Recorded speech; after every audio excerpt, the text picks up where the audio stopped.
Dear students, पिछले हफ्ते मैंने आपको गॉस का नियम तथा विद्युत फ्लक्स से संबंधित सभी टॉपिकों को कंप्लीट करा दिया था और इसी के चलते मैंने आपको बताया था कि जब हम नेक्स्ट टॉपिक स्टार्ट करेंगे तो उसको मैं बताऊंगा कि क्या पढ़ा रहे करें। तो आज हमारा जो टॉपिक स्टार्ट है वो है संधारित्र तथा परावैद्युत।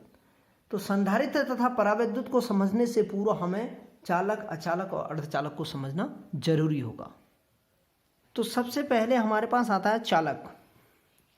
चालक क्या होता है? चालक का मतलब जैसे नाम से ही स्पष्ट है, कंडक्टर जो किसी परिपथ में चलते हैं, जो किसी परिपथ में आसानी से चलने का काम करते हैं एक स्थान से दूसरे स्थान तक। अर्थात ऐसे वे पदार्थ जिनमें आवेशों का प्रवाह आसानी से हो जाता है वो क्या कहलाते हैं?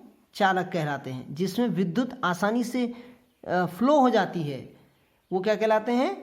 चालक कहलाते हैं। अर्थात एक स्थान से दूसरे स्थान तक धारा का प्रवाह एक स्थान से दूसरे स्थान तक आवेश का प्रवाह या फिर आवेशों का प्रवाह जिसमें आसानी से हो जाता है वो क्या कहलाते हैं? चालक कहलाते हैं। जैसे लोहा, कॉपर, तांबा, एल्यूमिनियम, चांदी, पारा, इनमें आवेशों का प्रवाह आसानी से हो जाता है। अर्थात जब मैं इनमें विद्युत प्रवाहित करूंगा, धारा प्रवाहित करूंगा तो इसमें धारा आसानी से प्रवाहित हो जाएगी, इसमें विद्युत आसानी से प्रवाहित हो जाएगी। वो क्या कहलाएंगे? चालक। अब इसके बाद आता है हमारे पास अचालक। अचालक को अंग्रेजी में क्या कहते हैं हम? इंसुलेटर। तो जैसा कि नाम से ही स्पष्ट है, अचालक मतलब जो किसी परिपथ में नहीं चलने देते या आसानी से नहीं चलते हैं वो क्या कहलाते हैं? अचालक कहलाते हैं। इसमें आवेशों का प्रवाह जो होता है बिल्कुल शून्य होता है, संभव ही नहीं हो पाता है। जैसे आवेश का प्रवाह क्या होता है? एक स्थान से दूसरे स्थान तक आवेश नहीं प्रवाहित हो सकते हैं, प्रवाहित नहीं हो सकते हैं। ठीक है, धारा का प्रवाह संभव नहीं होता, वो क्या कहलाते हैं? अचालक। जैसे हमारे पास रबड़ है, कांच है, पत्थर है और अभ्रक है, लकड़ी है। लकड़ी का मतलब यहाँ पर सूखी लकड़ी की बात हो रही है। और कागज है, ठीक है, और शुष्क वायु।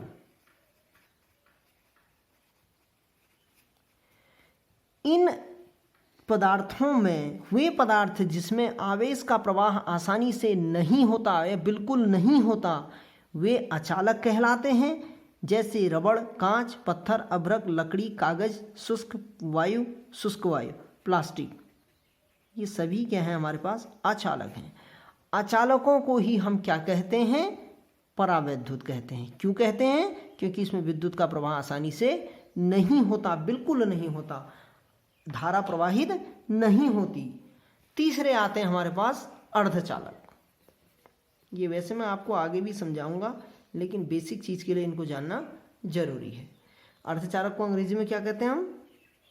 सेमीकंडक्टर।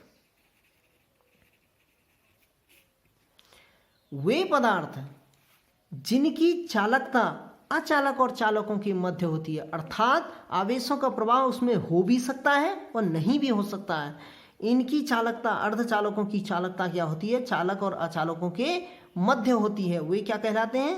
अर्धचालक कहलाते हैं। जैसे silicon, germanium, gallium, arsenide, boron, silicon, arsenide, boron, ये सभी क्या हैं? हमारे अर्धचालक हैं। क्या है? अर्धचालक हैं। इनकी चालकता क्या होती है? चालक और अचालकों के मध्य होती है। ठीक है, अब हम अगला पढ़ेंगे मुक्त इलेक्ट्रॉन तथा बद्ध आवेश। जैसा कि हम जानते हैं कि प्रत्येक जो पदार्थ होता है वो परमाणु से मिलकर बना होता है। परमाणु क्या होता है? विद्युत रूप से उदासीन होता है। परमाणु के प्रत्येक परमाणु में क्या होता है? एक धनावेशित नाभिक होता है। नाभिक के बाह्य कक्षा में इलेक्ट्रॉन, भीतरी कक्षा में प्रोटॉन, उसकी भीतरी कक्षा में न्यूट्रॉन। प्रोटॉनों और न्यूट्रॉनों की संख्या, प्रोटॉनों और इलेक्ट्रॉनों की संख्या, इलेक्ट्रॉन प्रोटॉन लिख देता हूं उसको, इलेक्ट्रॉन प्रोटॉन, ये न्यूट्रॉन। इलेक्ट्रॉन पर निगेटिव चार्ज, प्रोटॉन पर पॉजिटिव चार्ज धनात्मक आवेश, और न्यूट्रॉन पर कोई चार्ज नहीं होता है। तो यदि हमारे पास प्रत्येक परमाणु जो है, मैंने बताया कि प्रत्येक पदार्थ जो है परमाणु से मिलकर बना होता है। परमाणु का जो परमाणु में एक धनावेशित भाग होता है जिसको हम क्या कहते हैं? नाभिक कहते हैं।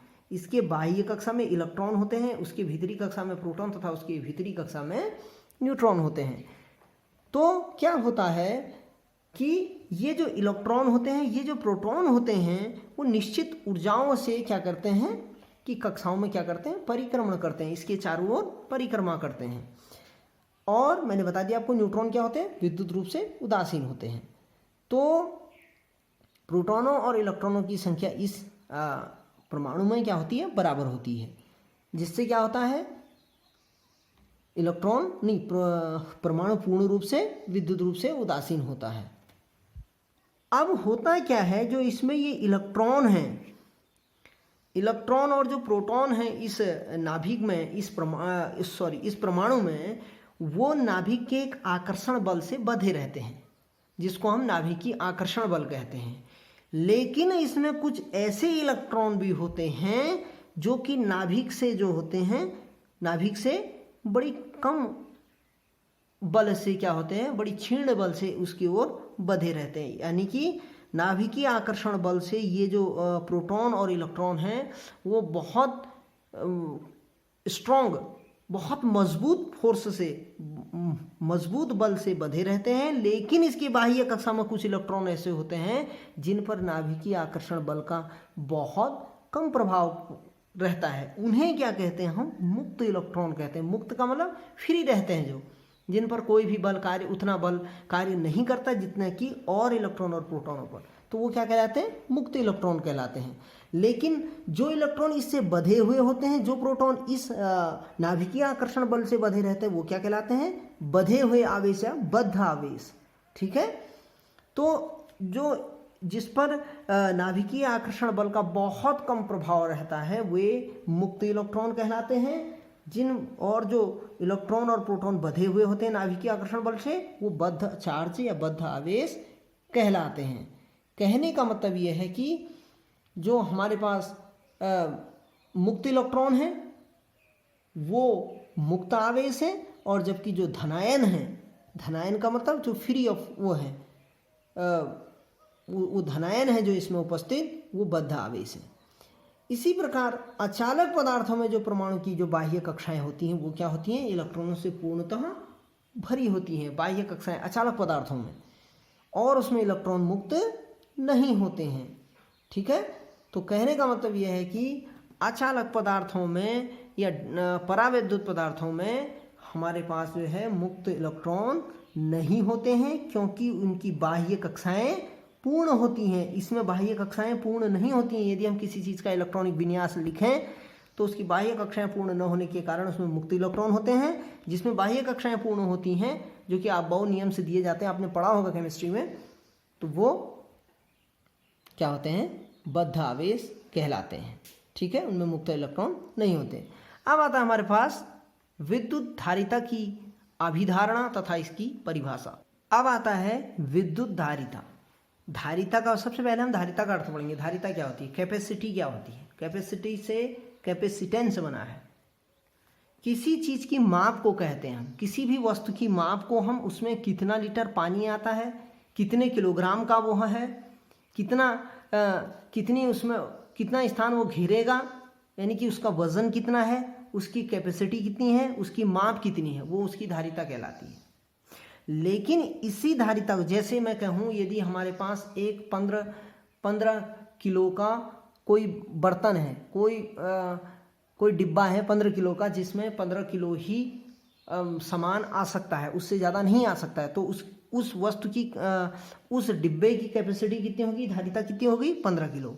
इसी प्रकार हम माना मैं या तुम में से कोई भी माना 50 किलो वजन उठा सकता है, तो कहने का मतलब उसकी कैपेसिटी कितनी है कि केवल 50 किलो की है। तो उसी प्रकार विद्युत की भी, अपनी लाइट की भी अपनी एक धारिता होती है, अपनी एक माप होती है, अपनी एक कैपेसिटी होती है, जिसको हम मापने का कार्य करते हैं विद्युत धारिता के रूप में। तो कहने का मतलब यह है कि यहाँ विद्युत धारिता की यदि हम बात करेंगे तो उसने कितना आवेश को ग्रहण किया है, आवेश को ग्रहण करने की कितनी क्षमता है उस विद्युत धारिता में।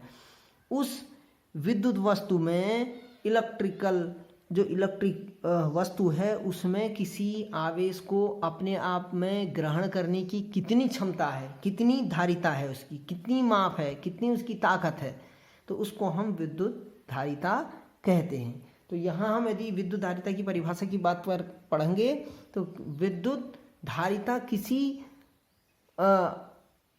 चालक की वह धारिता है जिससे कि वह कितना आवेश ग्रहण कर सकती है या कितना आवेश उसने ग्रहण किया है, वह उसकी विद्युत धारिता कहलाएगी। कहने का मतलब यदि किसी चालक को हम Q आवेश दे रहे हैं तो उसके विभव भी उसी अनुपात में बढ़ जाता है जितना उसको आवेश दिया होगा। अर्थात किसी चालक को दिए गए आवेश जैसे हम आवेश देते हैं तो उसके विभव में भी उसी अनुपात में वृद्धि हो जाती है। तो Q आवेश देने में यदि V वृद्धि हो तो फिर Q प्रोपोर्शनल टू V, यानी कि Q समानुपाती V। Q बढ़ेगा, Q जितना होगा V भी उतना होगा। तब हम इस समानुपाती चिन्ह को हटाएंगे तो Q बराबर हमारे पास C भी हो जाएगा, जहां C एक नियतांक है जिसको हम विद्युत धारिता कह रहे हैं। तो C बराबर हो जाएगा Q/V।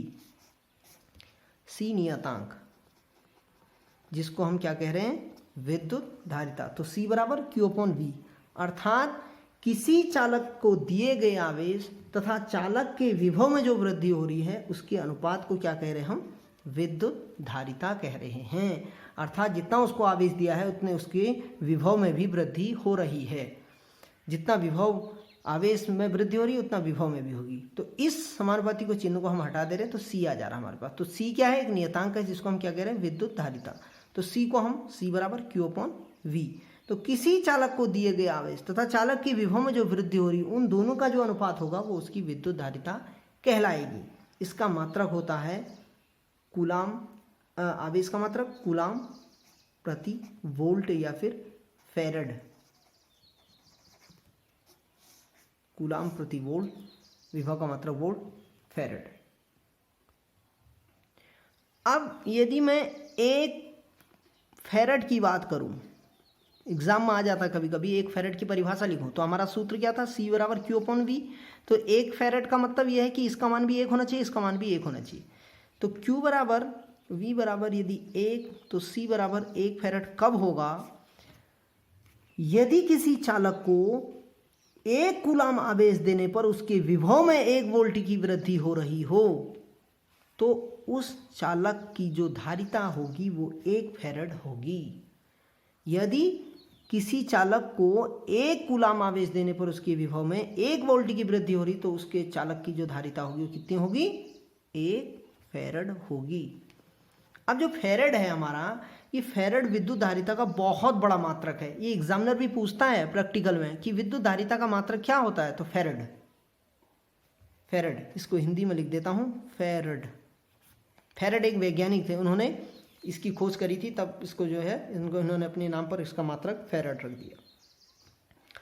अब क्या होता है, इसका ये सबसे बड़ा मात्रक है किसका, विद्युत धारिता का। तो इसके छोटे मात्रक ले लेते हैं हम, तो माइक्रोफैरड और पिकोफैरड। 1 माइक्रोफैरड में 10 की घात -6 फैरड होते हैं और 1 पिकोफैरड में 10 की घात -12 फैरड होते हैं। ये याद रखना इसे, 1 माइक्रोफैरड बराबर 10 की घात -6 फैरड, 1 पिकोफैरड बराबर 10 की घात -12 फैरड। तो ये एग्जाम में पूछा जाता है। इसको लिखूं मैं पिकोफैरड, पिकोफैरड। इसको लिख दूं मैं माइक्रोफैरड, माइक्रोफेरेड को हम म्यू से दिखाते हैं, पिकोफेरेड को हम पी से दिखाते हैं। ठीक है, ये ध्यान रखना आप। और एग्जाम में कभी कभी ऐसा भी पूछ दिया जाता है कि 1 फेरेड का मान कितना होता है। ठीक है, तो 1 फेरेड बराबर यदि पूछा जाएगा कितने कितने पिकोफेरेड, या 1 फेरेड बराबर कितने माइक्रोफेरेड, तो फिर ये एग्जाम में ऐसा मत लिख देना कि हमें तो सर ने ये बताया है 10⁻⁶। ये फेरेड पूछ रहा है, ये माइक्रोफेरेड है। 1 माइक्रोफेरेड बराबर 10⁻⁶ फेरेड, तो 1 फेरेड बराबर कितने माइक्रोफेरेड, या 1 फेरेड बराबर कितने पिकोफेरेड, तो भाग दे दो सीधे 1/10⁻⁶ माइक्रोफेरेड। ठीक है, तो 1 फेरेड बराबर हो जाएगा 10⁻⁶ माइक्रोफेरेड। दोनों उलट हैं एकदम। 1 फेरेड बराबर 10⁻⁶ माइक्रोफेरेड और 1 माइक्रोफेरेड बराबर 10⁻⁶ फेरेड, ये याद रखना। तो 1 फेरेड बराबर कितना हो जाएगा फिर 1/10⁻⁻12 पिकोफेरेड। तो पिकोफेरेड ऊपर आएगा, क्या हो जाएगा 1/10⁻12 पिकोफेरेड, यानी कि 1 जो फेरेड का मान होता है वो 10⁻12 पिकोफेरेड होता है। ये एग्ज़ाम में पूछे जाते हैं, ये इम्पोर्टेंट है। अब निकालते हैं हम विद्युत धारिता का मूल मात्रक एवं विमाएं। एमकेएस पद्धति में विद्युत धारिता का मात्रक क्या होता है, ये तो हमारा जो ये मात्रक है ये एसआई मात्रक है, कूलाम प्रति वोल्ट जो है एसआई मात्रक है और उसको हमने फेरेड लिखा है। लेकिन हम एमकेएस की बात करें, एमकेएस सी बराबर Q/V, आवेश का मात्रा कूलाम, V का मतलब वोल्ट, कूलाम को क्या लिख सकता हूँ मैं एम्पियर सेकेंड। ठीक हो गया, और वोल्ट को क्या लिख सकता हूँ जूल प्रति कूलाम। कूलाम कूलाम ऊपर गया तो कूलाम स्क्वायर हो जाएगा एम्पियर सेकेंड का होल स्क्वायर बटे जूल।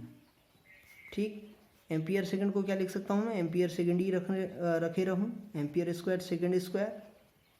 ठीक हो गया, बटे जूल को क्या लिख सकता हूँ न्यूटन प्रति कूलाम,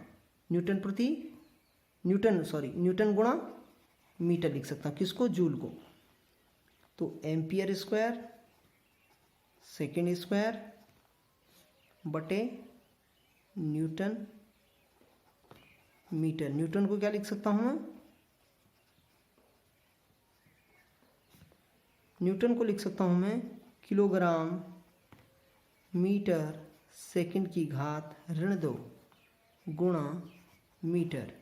तो ये हो जाएगा एम्पियर स्क्वायर सेकंड स्क्वायर बटे किलोग्राम मीटर स्क्वायर सेकंड की घात ऋण 2। तो ये हो जाएगा अब C बराबर किलोग्राम मीटर की घात ऋण 2 सेकंड की घात 4 गुणा एम्पियर की घात 2। ये C बराबर हो जाएगा ml की घात ऋण 2 t की घात 4 a की घात, ये इसका विमीय सूत्र हो गया। अब हमारे पास अगला जो आएगा वो होता है विलगित गोली चालक की धारिता। विलगित गोली चालक की धारिता। Isolate capacitance of isolated spherical conductor. ठीक है, ये एग्जाम में पूछा जाता है कभी कभी, तो इसको हम कैसे बताएंगे ये देखेंगे हम। अब विलगित गोली चालक की धारिता निकालने के लिए हमने एक गोली चालक ले लिया है, ठीक है, जिसका केंद्र बिंदु O है, इसकी त्रिज्या क्या है a मीटर है। ठीक है, इस गोली चालक का जो परावैद्युतांक है वो क्या है k। ठीक है, अब इसको हम कोई भी माध्यम में रख सकते हैं। जैसे मैंने बताया था माध्यम हमारे पास कांच भी हो सकता है, रबर भी हो सकता है, प्लास्टिक भी हो सकता है, अभ्रक भी हो सकता है, मोम भी हो सकता है, ठीक है, और कागज़ भी हो सकता है। तो ये सारी चीज़ें क्या है हमारे पास परावैद्युत पदार्थ माध्यम में रखा हुआ है। तो उसको यदि हमने Q कूलाम आवेश दिया हो एक समान रूप से उस गोली चालक को हमने एक समान रूप से आवेशित कर रखा है। ठीक है, इस गोली चालक के समीप जो है कोई भी अन्य आवेश नहीं है, तभी विलगित कहा है। विलगित का मतलब अलग, सबसे अलग अलग रखा हो, किसी से लगा हुआ नहीं हो और उसकी हमें धारिता निकालनी हो तो कैसे निकालेंगे? तो ऐसा करने से इसका जो इस गोली चालक का जो समस्त आवेश है उसके बाह्य पृष्ठ पर आ जाता है। यदि हमारे पास कोई ऐसा गोली चालक हो जिसको हमने एक समान रूप से आवेशित कर रखा है, जिसका केंद्र बिंदु O हो, O से A मीटर की त्रिज्या हो उसकी, तो ऐसा करने से उसका जो है समस्त आवेश उसके बाह्य पृष्ठ पर आ जाता है, उसके यदि उसके समीप कोई अन्य चालक नहीं है और वह के ऐसे माध्यम में रखा है जो कि हमारे पास मोम भी हो सकता है, कांच भी हो सकता है, प्लास्टिक कुछ भी हो सकता है। ठीक है, तो क्या होगा कि इसके बाहरी पृष्ठ पर ये जो आवेश है समान रूप से फैल जाएगा। समान रूप से फैलने में क्या होगा कि इस गोली चालक से जो निकलने वाली ये विद्युत बल रेखाओं को जो हमने प्रदर्शित कर रखा है, विद्युत क्षेत्र को जो हमने प्रदर्शित कर रखा है, वो प्रत्येक बिंदु पर यहाँ पर भी, यहाँ पर भी, यहाँ पर भी, यहाँ पर भी, यहाँ पर भी गोली चालक के पृष्ठ के लंबवत होंगे। ये आपको चित्र में दिखाई दे रहा है। अर्थात इस गोली चालक से जो बाहर की ओर निकलने वाली ये जो विद्युत बल क्षेत्र रेखाएं हैं वो किसी भी बिंदु पर, कहीं पर भी, यहाँ भी, यहाँ भी, यहाँ भी देख लें हम, वो गोली चालक के पृष्ठ के लंबवत है। ठीक है, ऐसा करने से लंबवत की कंडीशन किस में आती है? समविभव पृष्ठ में। ऐसा करने से इसके सभी बिंदुओं पर विभव क्या होगा? समान होगा, अर्थात ये समविभव पृष्ठ कहलाएगा, क्योंकि प्रत्येक बिंदु पर क्या है? गोली चालक का जो आवेश है, विद्युत बल क्षेत्र रेखाएं, वो क्या है? पृष्ठ के लंबवत है। लंबवत किस में हो रही थी? वो समविभव पृष्ठ में, जैसा मैं आपको बता चुका हूं। तो समान रूप से इसे, इसका विभव हर जगह पर, हर बिंदुओं पर समान होगा। तो ये जो आवेश होगा इसकी स्थिति हम ओ बिंदु पर माने, क्योंकि यदि मैंने इसको यहाँ अंदर दिया होगा तो इसके गोले की एक खासियत होती है कि उसका संपूर्ण आवेश, यदि उसके बगल में कोई रखा ना हो, चार्ज अन्य चालक ना रखा हो, तो उसका संपूर्ण आवेश उसके बाह्य पृष्ठ पर आ जाता है। तो ये बाह्य पृष्ठ पर आ गया।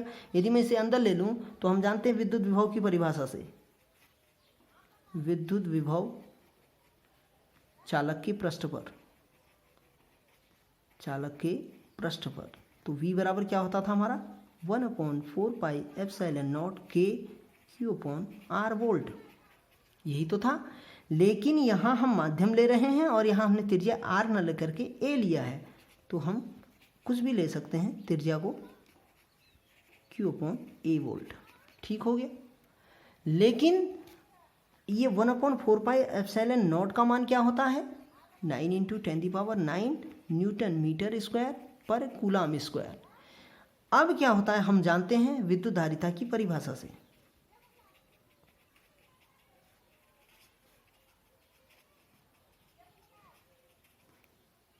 C बराबर Q/V। V का मान हमारे पास क्या है?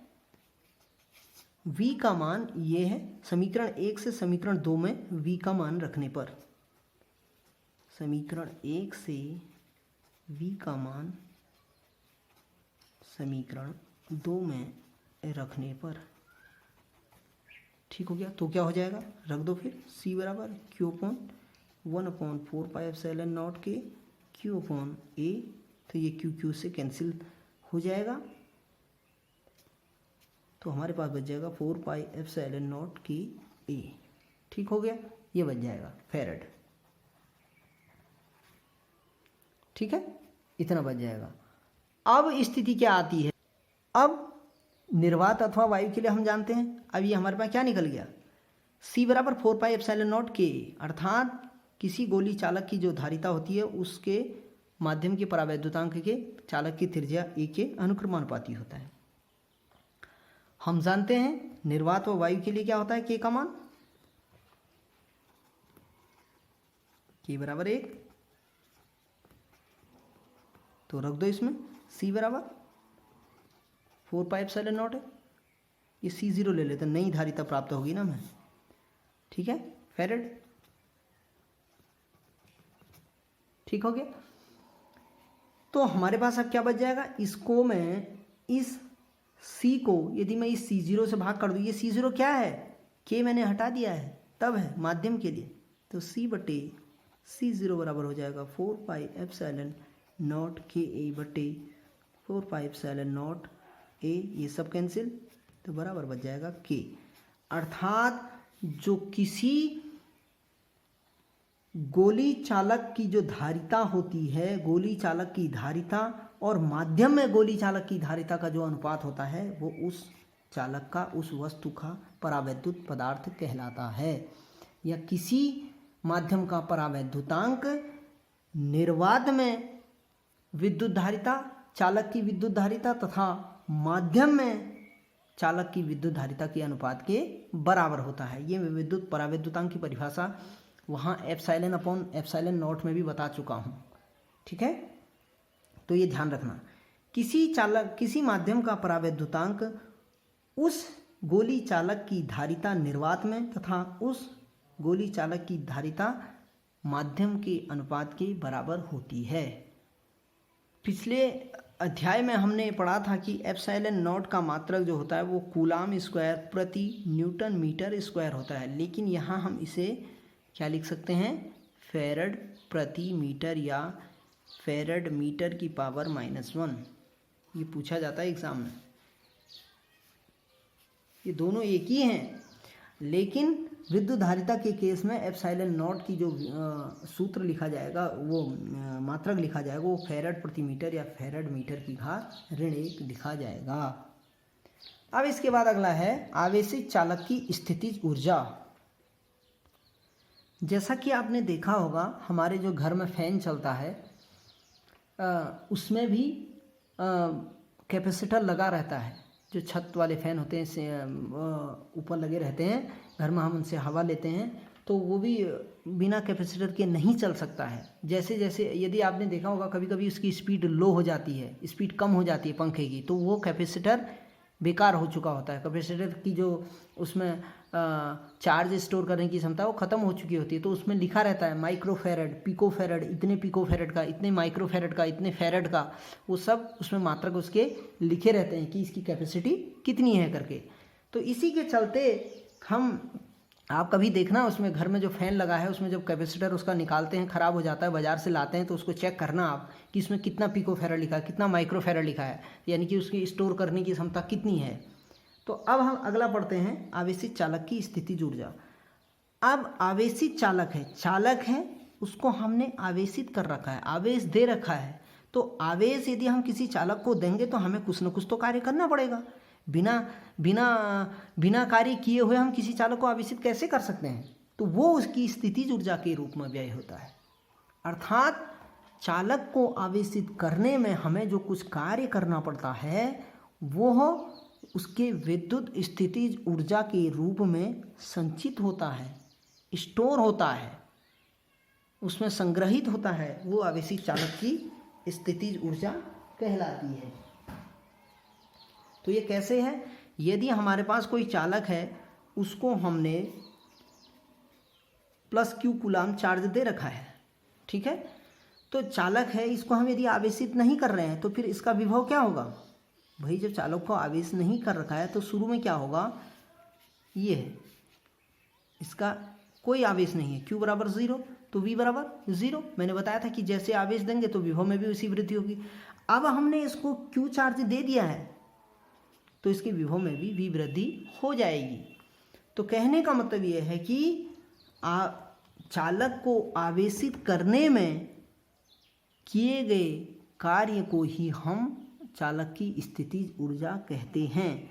यदि चालक को आवेशित करने से पूर्व इसका विभव 0 है और चालक को आवेशित करने के बाद इसका विभव v हो जाता है, तो हमारे पास जो औसत विभव होगा वो कितना होगा?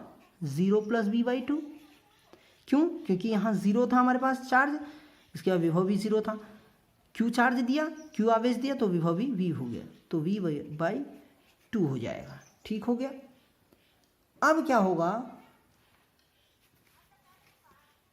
अब हम जानते हैं विभव की परिभाषा के अनुसार, भाई चालक को हम विभव की परिभाषा के अनुसार क्या हो कि हम उसको 0 से v विभव देने में जो किया गया हमें कार्य करना पड़ा वो कितना करना पड़ा?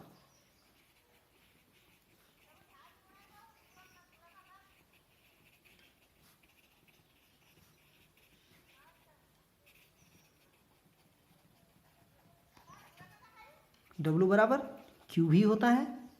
Q का मान कितना था, Q ही था, और V कितना था हमारे पास, औसत विभव